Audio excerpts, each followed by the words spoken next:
Okay, hey guys, let's first start by doing a sound check. To introduce myself, I'm Adam Fries with How to Build Green. Happy New Year. I want to thank you all for being here today. My home base is in Durango, Colorado. So let's do a quick sound check one more time. Make sure your volume is up on your computer. And rarely do I have it happen, but if it still doesn't work and you're having trouble with the sound, there is a number that you can call into. That'll be on your screen. Okay, guys, looks like everybody is doing good on sound. If you don't mind, let's also start by typing in where you are from. I always find it interesting in these webinars.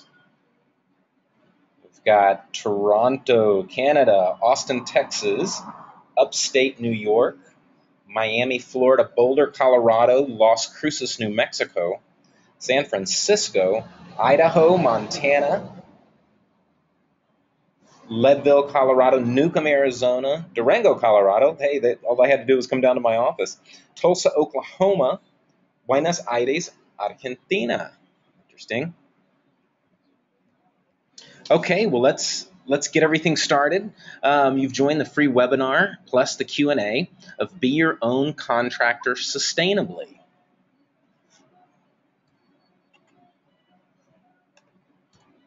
Okay, so let's start off by saying, everybody, including myself, will join a webinar and say, you're really asking yourself, am I in the right place? So you are in the right place if you want to be your own contractor of your new home or remodel. If you want to save money, if you want to do it sustainably and live in a healthy home, and you want to get more of the home you want. You're concerned that really being green is a risky investment. You want to know about alternative building techniques. You want to significantly reduce your energy bills and your exposure to toxic chemicals, and you're simply not satisfied with your architect and or builder knowledge. Here's what you'll learn if you stick around. What are the nuts and bolts of being your own contractor? How much money can you really save? The why besides money do I want to contract myself? Learn how to avoid mistakes, huge one. Understand how to prepare and get the benefit of others' questions. If you hang around until the end, I'm giving a bonus to you, 7 key mistakes to avoid being your own contractor sustainably. So guys, hang around the end. This is a super valuable info that you can use to go forward in the future. Okay, let's start off my story, how I got to be here. I have, again, Adam Fries, How to Build Green. I have a business management degree from the University of Texas at San Antonio. I also am an experienced carpenter. I started in traditional construction, and I've contracted over 40 green projects, and I've been, past tense, leading green and natural builder in Southwest Colorado.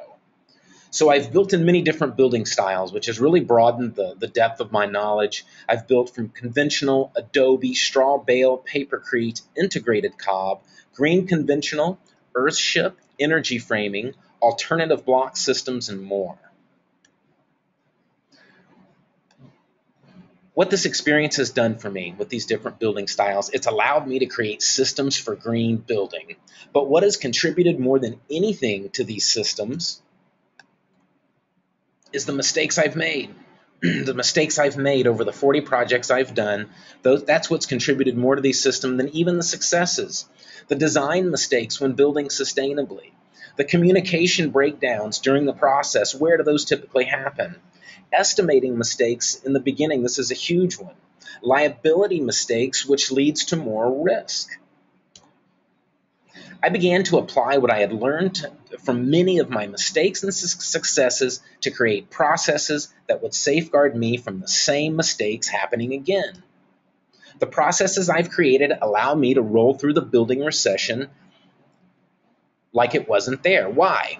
Because I was able to give homeowners exceptional value. I knew where there were appropriate places to save money building sustainably and where it wasn't smart to try to save money. Sustainability is what most people wanted, but they simply didn't have options, many options in the marketplace. So I didn't have a lot of competition. I had knowledge many builders did not have. So I helped homeowners achieve their goal. Let me give you a quick story that I would visit my father who lives in New Mexico. Me being in Colorado, him in New Mexico, he had a good friend of his that was a builder, and in the good times, he was an extremely successful conventional builder. Um, so he and I, both being builders, would talk, and he would always have kind of a smile on his face. How are your little alternative or sustainable homes going? And there was just a little, undertone to the comment. No big deal, nothing against him. But so then the recession came, and when I would go visit my father, Bob was on the is not Bob's not his real name, but he was on quite literally the edge of bankruptcy. And so he was looking at me almost embarrassed to ask, how are you doing it? How are you managing to stay so busy? It was the knowledge that I had gained over many, many projects. And so Bob, he was really afraid to pick my brain too much, but he did, and it was all in good faith. It really, what it did more than anything, it just hammered home, you know, it is the future. Sustainability is the future, and more builders are becoming aware of this.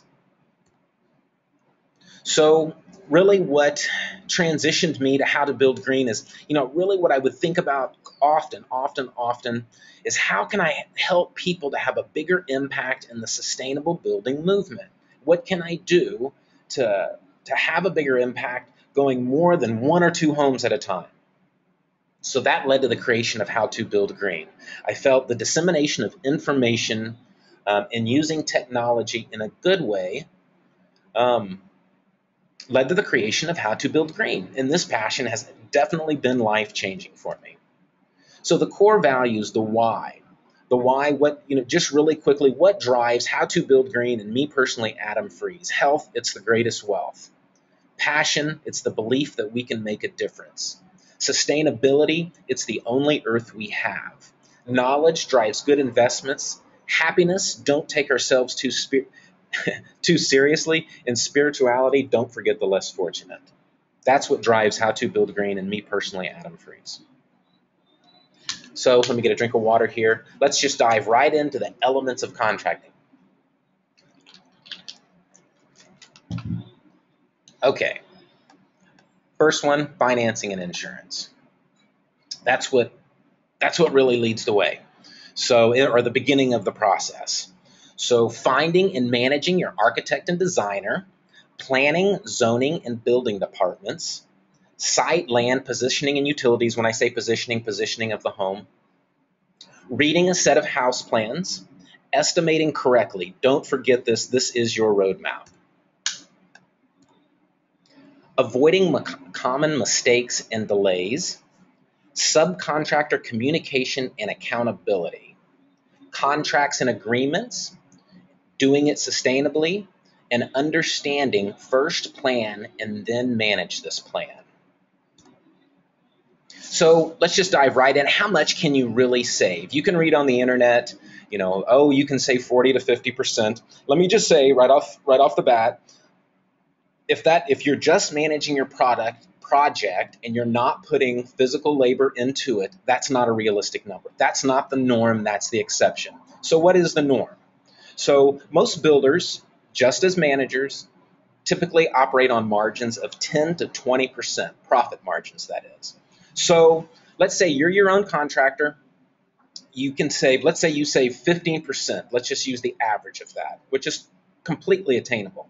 So 15% of a $200,000 home is $30,000 in savings, okay?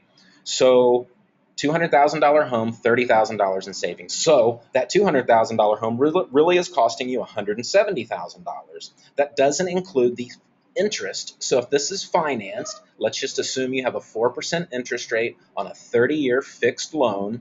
Your savings over 30 years would be $21,560.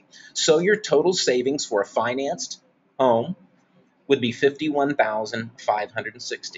So it's significant. It's significant. But don't get it in your mind that you're going to just manage and save 40 or 50%. Those aren't realistic. These are very realistic numbers.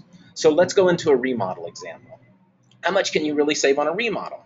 This doesn't consider sweat equity. Okay, let me back up and say, when I say sweat equity, what I mean is, aside from just the management of the project, say you have some carpentry skills and you want to do the trim work.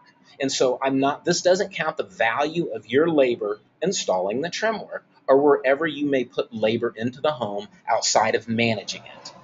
So, okay, on a remodel, typical margins are 20% to 30%. You say, why is it that way compared to a new home? Because remodels, A, they're really time consuming and it's on a smaller scale typically. So the margins are greater. So let's say we're going to take the average again. You save 25% of a $30,000 remodel. Your savings are $7,500. So you're at $22,500 instead of $30,000. If that's going to be 4% interest and you worked in a home equity loan that may be ultimately rolled into a 30-year fix, your savings over 30 years would be $5,390, total savings of almost $13,000. Okay, I'm moving kind of fast, guys, because we have a lot of material to cover, but just bear with me. Let's define a home contractor to begin with. What is a contractor? What do I mean by that? A contractor is a manager of people and numbers to follow a specific house plan and come within a set budget. So really what it is, the essence of what it is, you're a manager of people and numbers. Okay, so financing and homeowners insurance. I know it skipped over, but financing and homeowners insurance. This is a huge one, especially when you're dealing with alternative homes. Let me first say that many alternative materials are considered conventional. Let me give you some examples. Let's say you use locally milled lumber, meaning the lumber was milled in your region, in forests in your region, and harvested sustainably. What does the bank considers this? It's still a conventional home. The insurance still considers this a conventional home.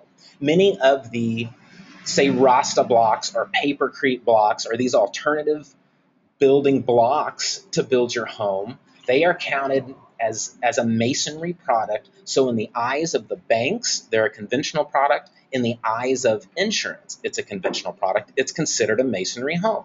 So let me give you an example that wouldn't be. A straw bale home is an alternative material that is not considered a conventional material.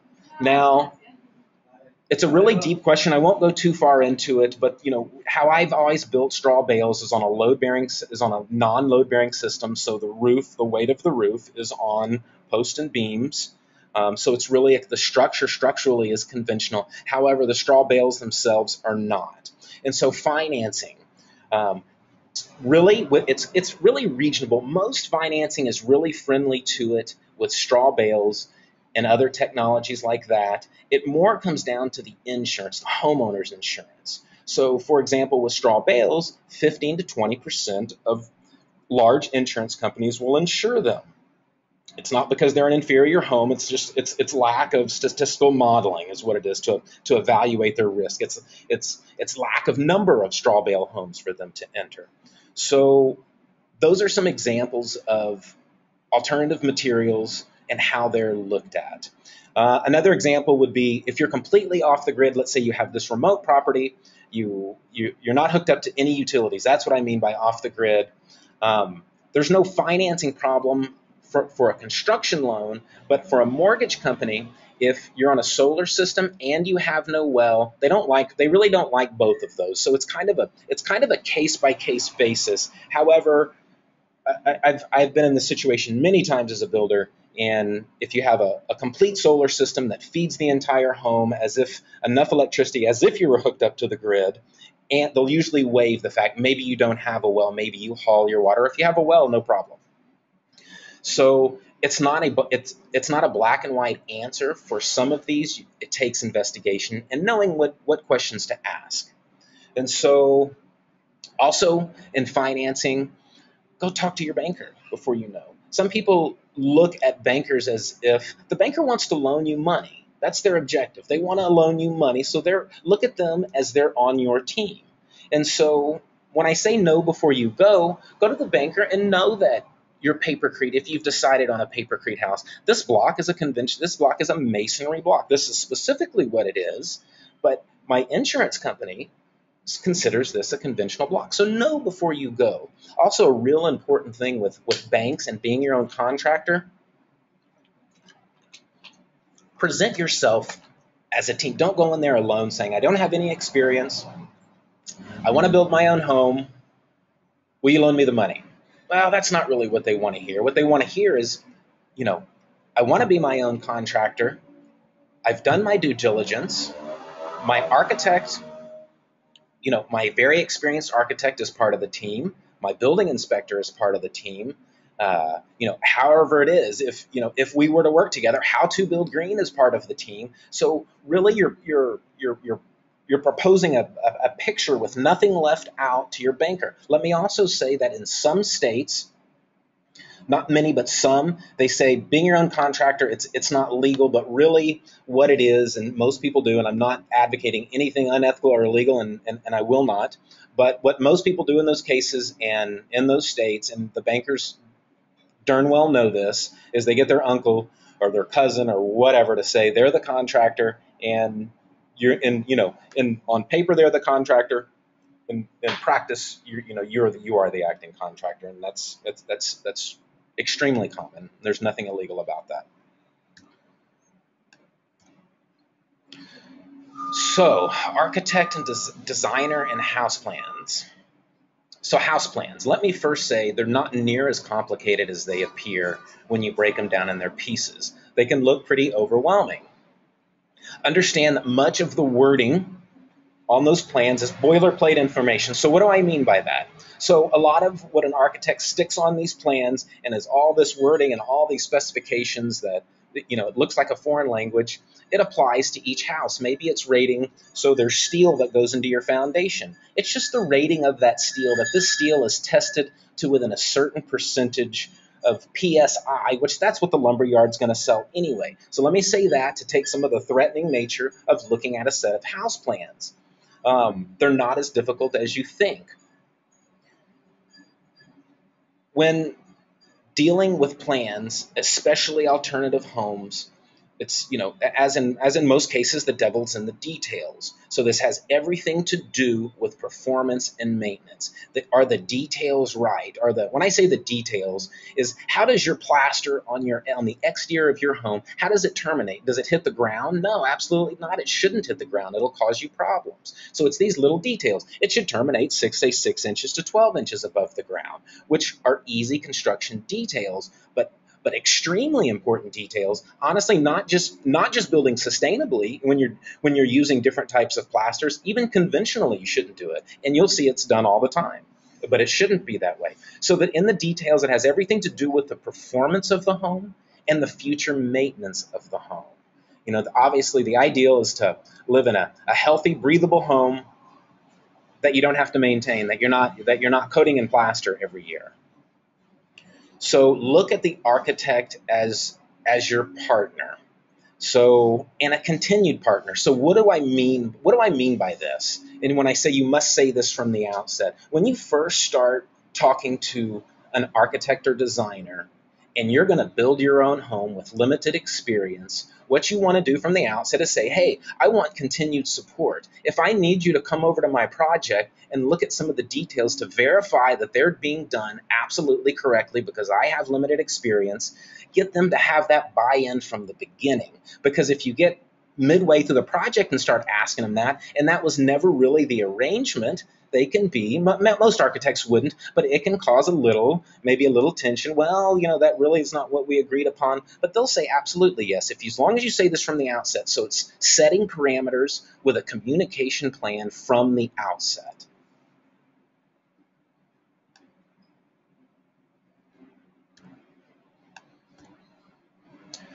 Okay, subcontractors, sustainable homes, and conventional trades and subs. So what do I mean by that? So really also just to give you a big picture as we're diving into this content, I'm just hitting some of the main points of how we defined elements of being a contractor. So I'm pulling some of those out and sharing information with you on what what it really means and what's involved in it.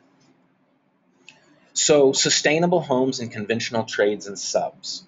So what do I mean by that? Really, when you break a home into its pieces, down to its, what I mean by that is foundation, framing, electrical, plumbing, plasters. What this is really driving home is even a sustainable home, even if you take it, say, use a straw bale home as an example. Most of the trades, most of the subcontractors in there are going to be conventional contractors, and it's okay. One of the things they wouldn't be is, who's stacking the bales? That's not a conventional contractor. Who's plastering the bales? That's absolutely not a traditional stucco contractor, unless that traditional contractor has a lot of experience with it. So sustainable homes are mostly conventional trades when you break them into their pieces. So it's not, I guess the idea to get across is it's not that radical, even when you're building, say, a straw bale home, when, with the individual subcontractors that you're dealing with. So what do you need to have success with your subcontractors? You need a plan. You need a communication plan. And very rarely, even most builders, they don't have a set worksheets as a communication plan of expectations and accountability with subcontractors. And this is essential in eliminating mistakes. What do I mean by mistakes? I mean miscommunications is truly what I mean. It happens with not only owner builders, with contractors all the time. Well, I thought you meant this. No, I really meant this, because it's a lot of words, and many of the estimates and bids can be really general. And you don't want them to be general. You want them to be specific. The more specific you are, the more mistakes you eliminate, period.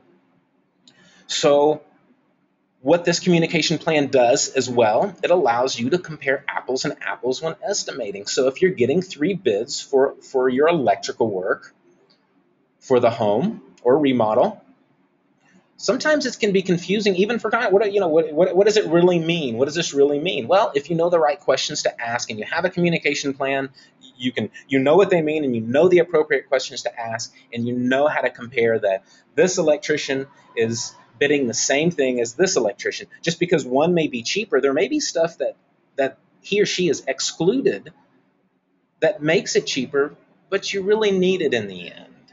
You really need it in the end. So the most common homeowner subcontractor mistakes is simply communication breakdown. Remember I said, what is a contractor? You're a manager of people and numbers. It's the communication breakdown with people. And the more plan that you have, the more of a plan that you have, and the worksheets, the physical worksheets that you have, everybody's accountable. One question, I've had questions before, I'm going to scare off my subcontractors if I come to them with, with these pieces of paper they need to fill out. What I say is no, because it makes your communication clear, and quite honestly, the more organized you are and the more clean it is and the less interpretation there is on a piece of paper, is the more profitable it can be for the subcontractor. That's absolutely. So that's not a real life concern or objection to having a communication plan. Take another drink of water here, guys.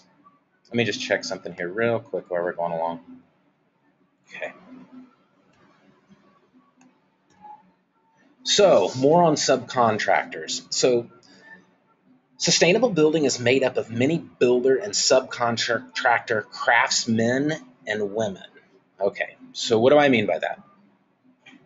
Let's back up to even a papercrete home, which is, as I said, it's a recycled block. I really love this block, but it's when it comes to plastering details, this would come down to a more specialized trade for the plasters. So most of these trades, they're craftsmen. Believe me, I have many friends that are natural plasters and sustainable plasters, and I love them to death. Most of them are not business people. Most of them are not managers of people and numbers. Most of them are masters of their craft, and they're beautiful. I love them. But they need to be, but sometimes they lack the management skills. So let me give you an example. of what I really mean by all this. Many homeowners I've come into that have been in the middle of contracting their own project, and even before I started How to Build Green, and they found me on the internet, or they found me because of my reputation. They say, Adam, I need help. My plaster, the original estimate was $20,000. We're $30,000 into it, and it's still not finished. So super common. And so we go, I know the answers to these even before the details. So I meet with a homeowner. The plaster, is on a time and material. It wasn't a firm bid. It was an estimate. And it's just taken a lot longer. It doesn't even mean somebody's being dishonest, and usually doesn't. It just means that, with their best intentions, they didn't make it happen as fast as they wanted to. They're on a time and material bid, so they're being paid hourly, or they didn't estimate the materials appropriately. And it sounds like, well, that's got to be an inexperienced plaster. Actually, it's not. Remember, many of these people, they're masters of their craft. They're not masters at the numbers, the estimating. Usually if they're a true craftsman or woman, the numbers, that they hate numbers. They don't want to deal with numbers. They want to be out in the field doing their craft. And so what's the solution to this? It's knowing how to evaluate this plaster from the outset. Not only their knowledge of the plaster to make sure it's done right, but that's not even where I'm driving home on this point. What projects have they done in the past? Have they met their numbers? And do they have referrals you can call that said, and directly ask them, did they meet their numbers? And so this is one solution in the evaluation of it, but this also comes down to a communication and accountability plan. What does it mean you're estimating within a $20,000 plaster job? Really what needs to be put in there, if they're dead set, well, that's what it is. Well, let's say there's a contingency of 10%. And so the most you can be in there is $22,000. That's super common. But it's knowing how to define parameters so you don't get backed into a corner and have to come up with extra money. And many times it's just, I go in to rescue the homeowner, and that's just the way it is. That's how the deal was made from the beginning. And so remember, I said the numbers are your roadmap. And if these are set up appropriately, it will guide you and protect you. And 9 times out of 10, if a homeowner's having a problem and I've gone in there, it all goes back to the original estimating. And either the lack thereof or a lack of understanding what the estimate actually included or didn't include. And maybe it's legitimate. Maybe that maybe the subcontractor using trade language, and the homeowner didn't realize, they didn't really truly understand it, and they didn't realize that certain aspects would be upgrades. And so in that case, it wouldn't be the subcontractor's fault. It would be a lack of understanding by the homeowner. How do you solve these? It's coming up with a communication plan, understanding the numbers from the outset, doing them right from the outset. Okay, so onward, estimating and budgets. This is your roadmap. This is what's going to get you from point A to point B. This is essential that it's done correctly. Essential, essential, essential.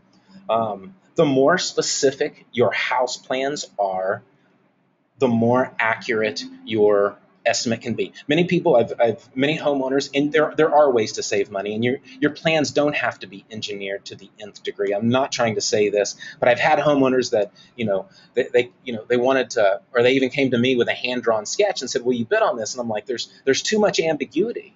There's too many unknowns that aren't defined in there." So understand also, a specific set of plans will allow your estimates to be more accurate. They will be more inclusive. There will be less room for miscommunications. The number one thing when there's a misunderstanding or a mistake, it's typically a human-to-human miscommunication. So these estimates are your language with subcontractors. That's how you'll talk to them. It's derived out of what the estimate includes and what the work to be performed. Grab a drink of water here, guys.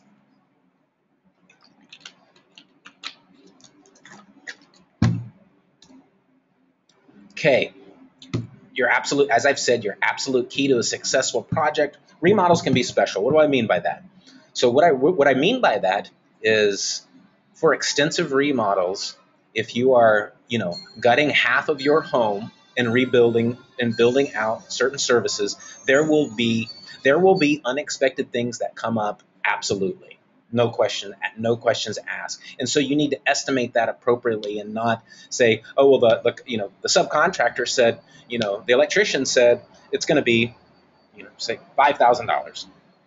Well, now when the wall is torn apart and he gets in there, he realized there's going to be a lot more work to it. Maybe it's $7,000 now. So you need to be aware of what can affect, the ranges of remodels, and it's really smart to, with worksheets, go to your subcontractor and say, give me the best case scenario and give me the worst case scenario and give me a breakdown of the hours since it's on time and materials. So they don't just come back and say, well, that was the worst case scenario when it really wasn't. So it's also coming back to protecting you. Excuse me. So this is actually in the Be Your Own Contractor package that I sell. We spend more time on this training module than any other, bar none, estimating and budgets, even more on the house plans. And some people are kind of set back by that, even more than reading a set of house plans. And I'm like, absolutely. I can glean the information to you with reading a set of house plans much faster and cleaner than I can with estimating. I can do it with estimating. It just takes longer. So,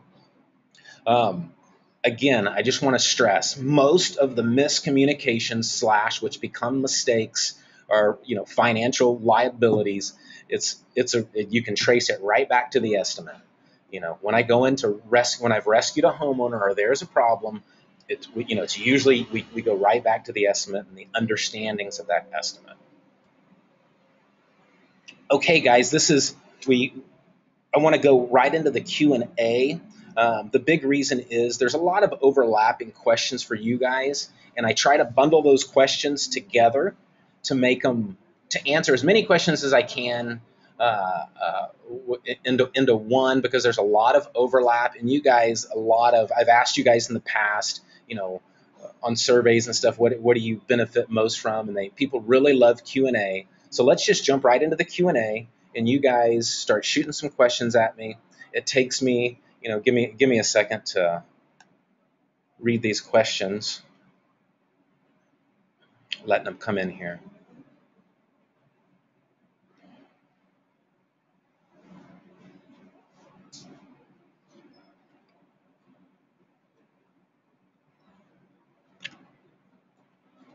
So, excuse me. How do you define sustainable building? And this is a good question. So, something that, and this always comes up, and I think the most effective way to answer this question is by an example and not by a textbook. Okay. So as an example, I was running a Facebook ad. Oh, this was some weeks ago. And the ad showed, it was actually me on the floor putting down an adobe floor in a straw bale home, and it showed the pictures of the straw bale walls. Partially the floor is covered with adobe, and then it showed blue board, which is an insulation board that you put beneath the adobe that holds the heat up. That's super, super efficient.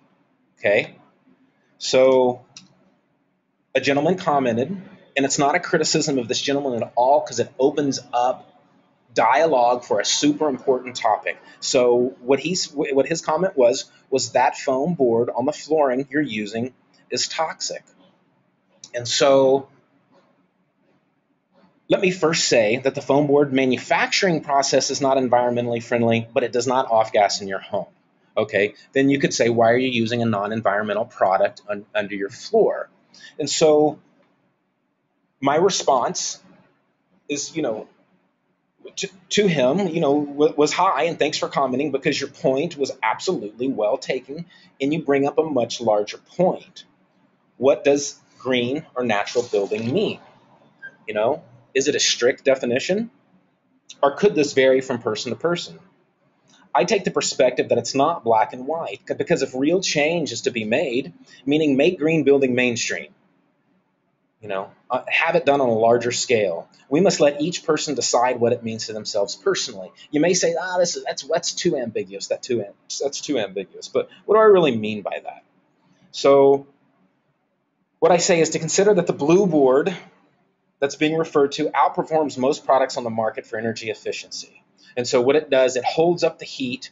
It's the most effective product for holding up the heat, and so your home's not consuming more energy than it needs, right? In this case, there was radiant flooring in there, and it was also passive solar heating the Adobe floor. So consider the home. Okay, so let's look at the bigger picture. I always like to step back to the bigger picture either. And I'm not, and don't take this as making excuses for using a product that's not sustainable, but it's about considering where to get the best bang for our buck. Okay, so consider that the home in this straw bale home was locally milled within 20 miles, or it was recycled wood.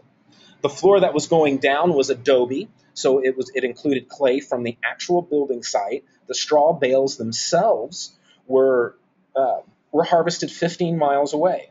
All the windows and plumbing fixtures were bought secondhand. Do you consider this to be a natural or green home? Is essentially what I said, not in a patronizing way, because he brings up an excellent point. So do you consider this home to be green or natural? I do. So what I ultimately said to him, please take my response with total respect of your viewpoint, because you bring up a super important topic. What is natural building? What is green building? Define it for me. What is sustainability? Give me a definition. And so in the end, my definition of that home, which is in the ad, wasn't an ad, a Facebook ad to get people to webinars like you all here. So it's about really, it goes into asking into where I put it is in the homeowner's hands. Are you willing to make this trade-off? Are you willing to, use the most effective product on the market? And I'm not a blue board advocate. Don't take it this way. Are you willing to use one of the best products on the market to help reduce your energy costs in the future? It's a trade-off, right? Now I'm using less energy in the future, but now I've used a product that's not an environmentally friendly manufacturing process. And so I put it back on you as the homeowner, and how far are you willing to take it, and don't feel guilty if you can't take it all the way to the nth degree, because I've built many sustainable homes for people, and they felt guilty for making trade-offs with some of these decisions. And my response is look what you've done with most of your decisions. Your decisions have led to less resources and less pressure on the environment by far than most of modern construction. So don't feel guilty. So that's really not to belabor this point, guys, but that's how I define sustainability. It goes back on us. As long as we're not using it as an excuse, well, these are all the best performing products, and so I'm just going to use a bunch of toxic products in my home. And it's not true. You don't have to use toxic products to get the best performance. It's just an example. So let me end it there, not to belabor that point. Get to some more of your questions.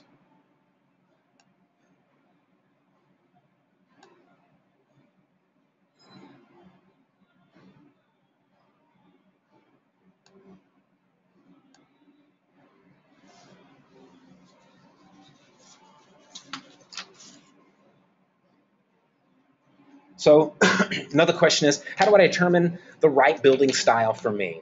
Let me make sure I understand this question right. Is your question asking what materials, meaning is it a papercrete home? Is it a green conventional home? Essentially just, locally, the lumber was locally milled or sustainably harvested. So what materials you go in? Yes, yeah, okay. So the question is, how do I determine the right building style for me? So really when this question comes up a lot, when speaking of different styles of construction, really what I like to say is, what are your comfort zones? And you say, well, what are you talking about, comfort zones? What I mean is all building styles are definitely not created equally, and they don't feel the same either. So what do I mean by that? Let me say this as a past builder. I would take people, even if I knew they weren't interested in a straw bale home, I would take them even into all these different building styles of homes I've built, so they could feel it, because it's significant, the feel of the home and the effect it has on the person outside of reading it on a piece of paper and whatever. So when I would take them into my straw bale homes, many of them, it's straw bale homes. Let me say they're super unique. I love, it's one of my personal favorites. It's not for everyone, but it's one of my personal favorites. So straw bale homes are super unique. Most people that would go in there would say, wow, there's just an intangible feel. I don't really know what it is, but it just feels good in here. It feels quiet, it's cool, or it's warm because they're so efficient. And then as we probe more, well, maybe you want to consider a straw bale home. And so when I probe into comfort zones, this is one of the comfort zones. Remember I said earlier with a straw bale example, 15 to 20% of large insurance companies insure straw bale homes. And so with some people, hey, it's okay, it's insurable. I can get, as long as I can get competitive rates and it meets my what I can afford to pay. Going into my mortgage or what I want to pay, then that's fine. For other people, they look at that and say, "My God, since there's no way I'll do it. It's beyond that." Let me give you a quick example. I like to. This is kind of an extreme example, but it's an absolute true example. It was about 7 years ago. A home I was building for a man out of New Orleans. Actually, he was building a home in Durango. Straw bale home, came to me absolutely committed, and so we framed up. So it's post and beam. The roof is on the house. The straw bales were just the infill. He called me, and so I always go over comfort zones with people. The man's name's Roy. Roy called me the day before we were going to start stuffing bales in the walls and said, "Hey, Adam, I called my State Farm agent, and he said, no, they don't insure straw bales, but so and so may and so may." And so really, what he said is, "Oh my God." And so he called me and said, "Adam, I know you went over this. I know you even said it, but wow, that's way past my comfort zone. I can't." He didn't use those words. He's like, "I just don't know about that. It really makes me nervous." And, I said, "Roy, the trend is going up." I explained the reason why. It's not a result of poor construction or poor performance. It's a result of lack of number of homes to put in their statistical modeling to evaluate their risk. Anyway, so then he said, "Give me 24 hours." The next morning, I knew Roy's personality at this point, and I really felt he wasn't going to be okay. And so that whole night, I'm like, what can we do here? As you can imagine, a shock for me. So I called him the next morning and I said, "Roy, how you feeling?" He's like, "I just don't know, Adam." I said, "Okay, I'd obviously already made a plan. Here's what we can do. We can infill with locally milled lumber. We can make an energy frame, which meaning you're building out a thicker framed wall for more insulation, so you have a super insulated home, which is a very green way to build. And we can change it right here. The bales cost us, I think, for that size home about $2,000. I said, we can try to resell the bell. We will resell the bells, and this is what we'll do." He immediately said, "I want you to do that, Adam." And so I give you this really extreme example, but that's how important comfort zones are. And so when you go back to the question that I'm answering, how do I determine the right building style for me? It's about comfort zones. That's what it is. It's about comfort zones. And so that's where I always steer people with that. And the best way to do that is try to find examples in your area that you can actually walk into or feel. A lot of times you don't have the benefit of that, but it's or just keep digging for information. I'll end that there, not to belabor that point too much.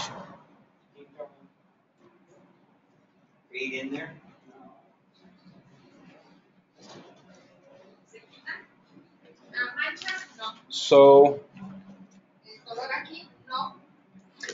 how do I find an architect in my area with sustainable design knowledge? I added the sustainable design knowledge, but I assume that's what's meant. How do I find an architect in my area? So first, let me say, start with the internet. The sky's the limit on options. If you're not insistent on the architect being local, there may be one available.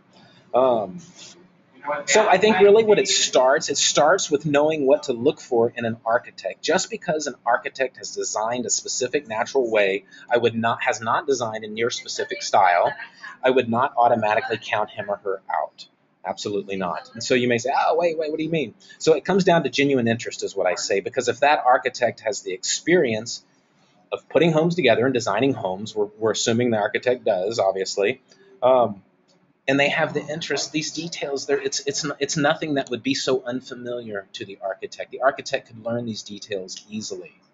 And so So if they're willing to educate themselves on these important details, and it doesn't mean they have to go back to college. It's a lot of this is not difficult at all. So let me give you I like to give examples because they're more real for people a lot. So let's take, you know, papercrete homes. So you start prepping for plaster, straw bale, any home that you're using a natural plaster. Let me say this: the natural plasters are a big cost driver. So you're starting to prep for natural plasters from the design phase and the day you pour the foundation. Why do I say that? Is because those ultimate details, which are not hard, it's just knowing what to draw and what can be followed. Those details are going to significantly improve the performance and life of your home, the maintenance of your home. Don't terminate it down into the dirt. It's done all the time. Don't, get it up off the ground. Maybe you're in a cold climate. Let's put a skirt on the north side of the home where the snow's going to slide off and sit up against the home. If you're not dedicated to keeping the home 100% of the time off of the north side where the snow sheds, let's say the roof is shedding that way. And so there's a lot of these details that you apply to conventional homes. On conventional stucco, I wouldn't ever suggest letting snow just sit up against the plaster. It'll diminish that as well. So, not to get too far away from my point, but I gave you that example as a lot of how can I find an architect in my area? A lot of the details are the same or are not hard to obtain. So.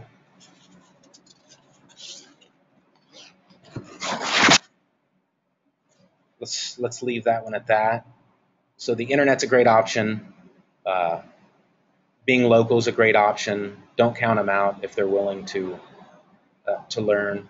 Ideally, they have experience. You mesh well with them, and you go from there. So here's another one. How do I know what I'm looking at as a do-it-yourself contractor? So how I take this question is during the building process, how can I tell with limited experience if the framer has framed it correctly, if the electrician has run the wires correctly? So very good question. Takes builders years and years to learn, but so there's a number of resources you can go to. So the first resource, as I said in the beginning, when I was going over architects, is ask your architect or designer from the outset, hey, will you come to my home and make sure that these details are being followed appropriately? It takes them to drive by and stop and look at 15 minutes, look for 15 minutes, 10 or 15 minutes, and say, 4 to 5 stages of your project. So we're not talking about a huge time commitment. So your architect would be your first resource. Inspectors, building inspectors, that's their job. They're there to come and make sure that the contractors are following the plans accordingly. Another importance for being specific with your plans. So there's some areas I've built in areas with no building departments, and I've hired private inspectors. And I mean, it's amazing, in Colorado, which is a higher cost area in many circumstances, I can hire an inspector he charges me $75 per inspection over 5 inspections. So there's not a lot of outlay of money compared to the amount of money you're saving. You could even get an experienced carpenter to come and say, hey, I'll pay you to come by and just to validate. But anyway, the point is you have a number of resources to make sure that it's being done correctly.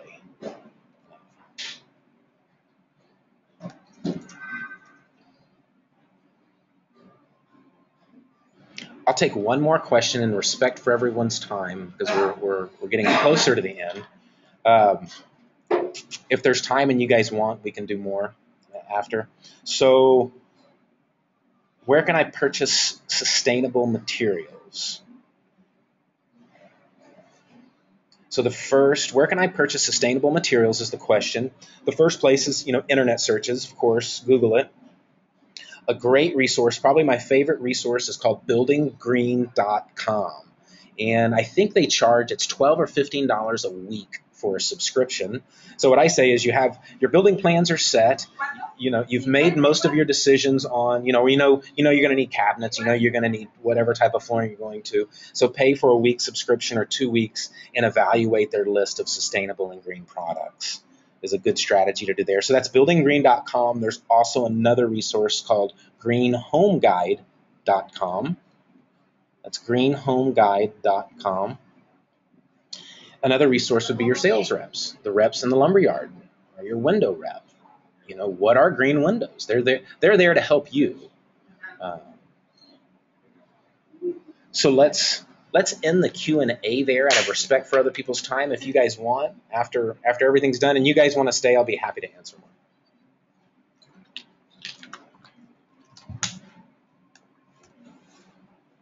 Okay, so what's this all about? So it's about you being in control of saving your money, knowing that your home is healthy, getting more of the home you want, which is really the why. Usually when I probe people, it's usually more than about, people say, oh, it's money. I want to save money. That's why I want to be it. It's really usually goes deeper than that. And typically you can get more of the home you want. You're more dedicated to it than 99.9% of the builders would be to your own project. And it's about doing our part so we can be sustainable in our building choices.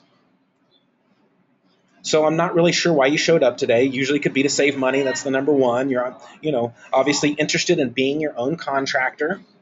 You want to be sustainable. You want to make good, sound investment decisions. We're talking huge sums of money. You want to reduce your energy bills. You want to live more efficiently. And you're just passionate about the possibilities. That's one very cool thing I love about the sustainable building market. People are passionate. Homeowners are passionate about this. And that passion is contagious. I like that. So you have choices. You're probably here, unless you're an experienced contractor looking for more sustainable information, but with little or no sustainable contracting experience, your chances of financial savings and getting what you want, let me say this very simply, are extremely limited. So, because the many mistakes I've made, they're learning experiences all, as long as you don't make them again. So in the end, you have choices. What are your choices? You can say, this is not for me. I'm going to hire a contractor. So you got to find a knowledgeable one. You can piece information together yourself from books, internet, friends, maybe, not much feedback usually. Pay for the tools, whether you buy from me or not. You can be given these tools, or go it alone. And I absolutely don't recommend that. Invest in your project to have it become successful. I'm not saying with little or no sustainable contracting experience, your chances of success are limited. If one of your primary objectives is to save money, that's an honest, true statement. So I really hope you get this one thing from coming here today, that we've developed systems that can be applied to your project to help you. So, and the creation of these has enabled people to get the homes that they've dreamed of and to save money. Really, when you break it down into its pieces, it's not hard. You can be given the tools to do this. So the obvious question is, how do I become my own sustainable contractor with limited experience? You also have more choices. You can take it slow using trial and error and learning from mistakes. Why would you do this? This is why I said don't go it alone, because the mistakes are expensive and I've made them. Or you can do it quickly using being your own contractor package. So how are our product and service systems designed? They're designed to give you the solution to every single thing you need to create the home that you want. That's what they've been designed around my 13 plus years experience and 40 green projects. That's what they've been designed around. And it's absolutely the fastest way to get from point A to point B. So what is it? What exactly is it? It's an 11 module course that takes you step by step how to be your own contractor sustainably. How's it? It's delivered online. I offer coaching and support bundled in to keep you on track and reach your goals. It's definitely the most exciting work that I've created to this point. So when I say what exactly is it, be your own contractor sustainably, 11 module step-by-step system. The modules include being your own contractor. Why be your own contractor? Financing and insurance, finding and managing architects and your designer, planning, zoning, and building departments, reading a set of house plans, create a construction estimate, a huge one, huge one, buying your land or lot, or simply your home positioning and utilities. Many mistakes that can be made are derived out of hidden cost with municipal utilities that aren't so obvious that contractors make these mistakes a lot and it results in more savings. We go into that. Common mistakes and delays resulting in no savings during construction. Subcontractor communication and accountability. This is where the process usually breaks down. Contracts and agreements, super important, protecting yourself. I will say this, the homeowners I've gone in and consulted in midway in a project rarely have truly protected themselves from a liability, from somebody getting hurt or from being sued. They've rarely protected themselves appropriately. And a management overview, more of the nuts and bolts of how to manage these. And it includes specific worksheets, training materials to go with it. In the estimating section, I give actual live estimating contractor spreadsheets, my spreadsheets that I use for years and years and years, and that banks, they'll vary a little bit, but that you could take into your bank and say, this is what I've done. And so it's that type of professionalism can make the difference of you getting the money or not from a bank. So this gives you how-to tools to have a successful project. Just simple. It comes with follow-up support. I won't leave you stranded. I won't say, here's the package. We've done the coaching, and here you are. There will be follow-up questions. I'll guarantee it. There will be things that come up during your project. I'll guarantee it. It's what it is. It's how it works. So how is it delivered? So it's delivered by two one-on-one trainings. That's kind of a tongue twister. Two 2-hour one-on-one trainings. You receive how-to materials. You'll be given step-by-step tools to accomplish your goals. And it's, we also talk about your goals, what exactly they are. It includes continued support after the product is delivered. It's essentially, I'll help you be successful because I don't have a business if you're not. It goes much deeper than a business transaction. If your success is tied to my success, so I want you to be successful. I'm in it. We're in it together. So how to be your own contractor helps you achieve your goals. Period. Another appropriate question: how much will it cost me? So you can look at it as, you can make the mistakes I've made to get sustainable building experience. I'm not really sure how to put a value on this after doing over 40 green projects. Don't go it alone. Or you can buy a package, be your own contractor sustainably. So the $347 that you would put into this package will save you that many, many times over. I can honestly say that 100%. And I offer a 30-day money-back guarantee. And it sounds corny, but I'm trying to get your trust and confidence is what I'm asking for here. And so what I say to back that up is, if you are not 100% satisfied, I'll give you your money back, period. And I will. So how this benefits you: you're in control of your own project. You can build sustainably. You can save money. You can avoid the mistakes that will save you money, guaranteed. You can create an awesome investment. You can get a healthy home that simply fits you. That's another thing that this market is truly passionate. And the biggest compliment that I've gotten is a woman not long ago said, "Hey, I just don't want to leave my home because I like it so much." That's really the ultimate compliment. It's because it fit her. They become an expression of you. So with the right tools, this can be done. So together it's possible. We can definitely achieve your goals at a lack of having this to be cheesy or commercial. But I actually added this slide after my son. I was watching his gymnastic class. My son is 6 years old. What inspired that slide was, he said he was trying to do a harder maneuver for a 6-year-old, and he said, "I can't do it."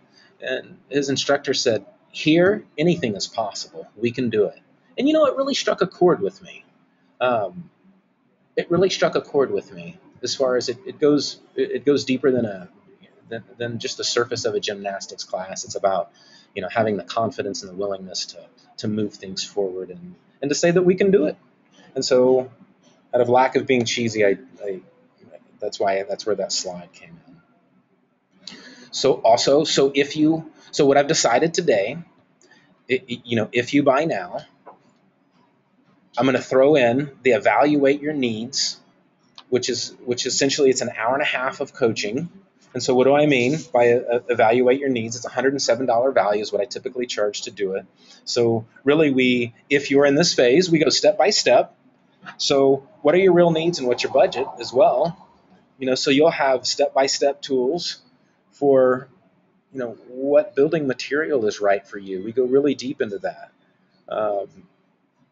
How does this to relate to what you can afford? What are the next steps here? What are your comfort zones? We do a lot of probing of your comfort zones is really where we go with this to evaluate what building style is right for you. And so that's, in the past as a builder, that was the very beginning point. But I've had many people come to me and they're passionate about a certain building style and this is what they want and they're ready to do it. They're ready to move forward and let's do it. That happens a lot. But many people come in and say, I don't know the strengths and weaknesses of certain building styles. Tell me what the strengths and weaknesses are. Tell me, the comfort zone issues that for every building style has its strengths and weaknesses, bar none. There's always an upside and a downside to it.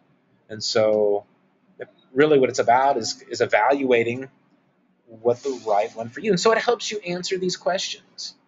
And so that's what I'm willing to also do into it. And it's, like I say, it's an hour and a half. These are delivered online. Obviously, we go to you have volume then. It's one-on-one. We use GoToMeeting here, or even Skype. It's usually more effective in GoToMeeting. So that's how these products are delivered. And you can go to howtobuildgreen.com/be-your-own-contractor, and we can get started. Like I say, my success is directly linked to your success. Drink of water here, guys.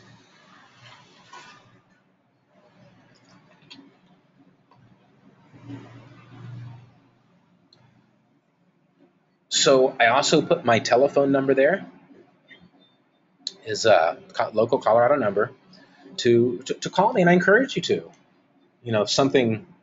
If you felt something wasn't answered or something that you're not 100% of evaluating your own needs. But what I can say is that, our systems, they address every aspect of being your own contractor. That's what we've implemented. That's what they're there for. So these packages take you from step one, even if you don't know a thing about it, all the way to the end of your home is how they've been designed. So guys, if we have a little more time, if you want to, out of respect for everyone's time, I know I ran a little bit over here. It's a little bit about 7 minutes over, but I have time for a couple more questions. If you guys want to hang around, I'm always willing to do that. But I also want to be respectful of everyone's time.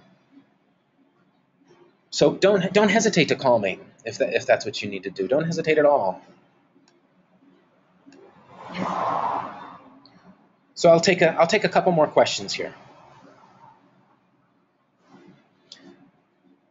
So one of the other questions that I didn't get to was, do you think it's worth having your home certified, such as LEED, Energy Star, or some other type of rating system?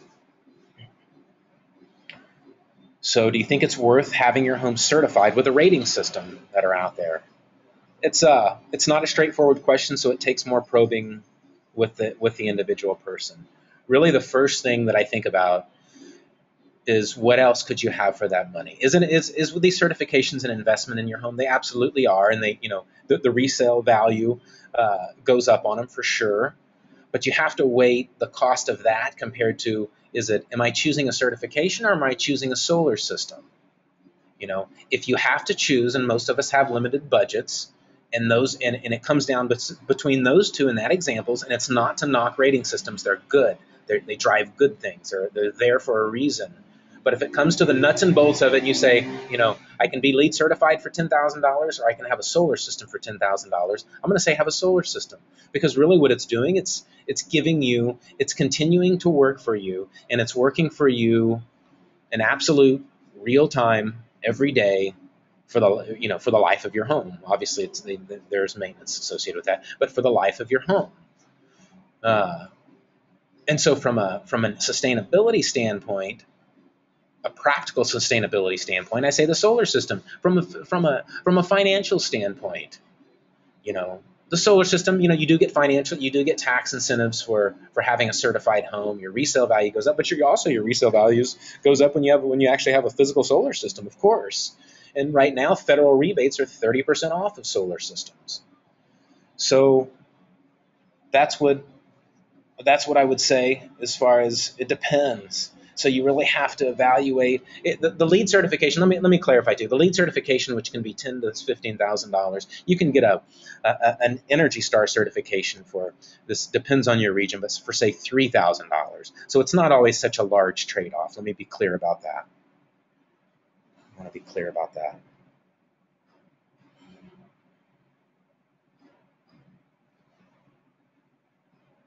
So here's kind of a general question, but what makes a healthy home? It's a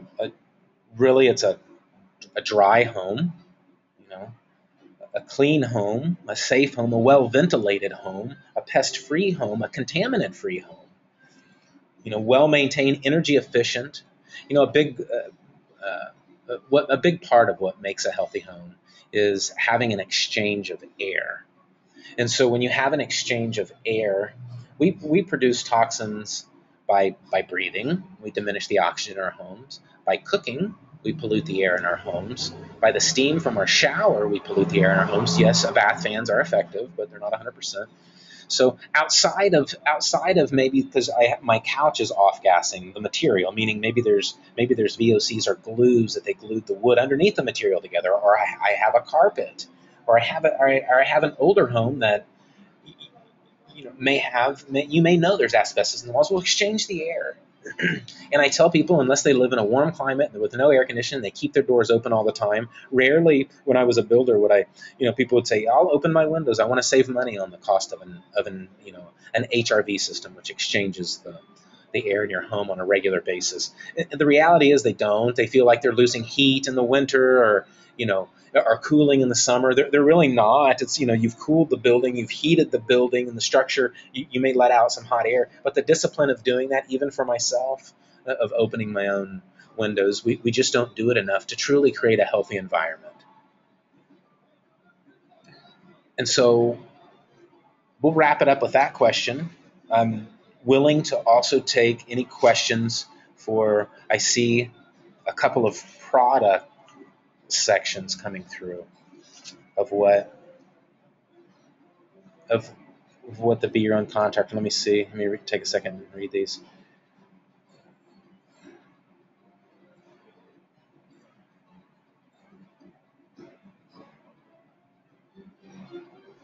So reading a set of house plans, more of what that includes. So the house plans, reading the set of house plans, there are certain sections of a house plans. When we take it step by step. I give you real house plans that are real life examples from houses that have been built, and we break them down step by step into what they mean. And so we just pull it apart in its pieces, and by the time we put it back together, it'll be much more simple than you think. So we take it from point A to point B when we do this. Okay, guys, in respect out of everyone's time, because we're running about 15 minutes over now, we're gonna close it there. And so again, I want to thank everyone here for showing up. And it's it's been a pleasure. I always like doing these webinars. It's a way to reach a lot of people. There's sometimes it feels it can feel, I'm used to it by now, but it can feel weird talking into a microphone, and my feedback is through questions that you type in, but it's real. Sometimes I like to hear voices, but it would be impossible with 25 participants and we're all speaking at once. And so again, I'm Adam Fries, How to Build Green, based out of Durango, Colorado. Don't hesitate to call me. And have a good day, guys. Thanks for showing up.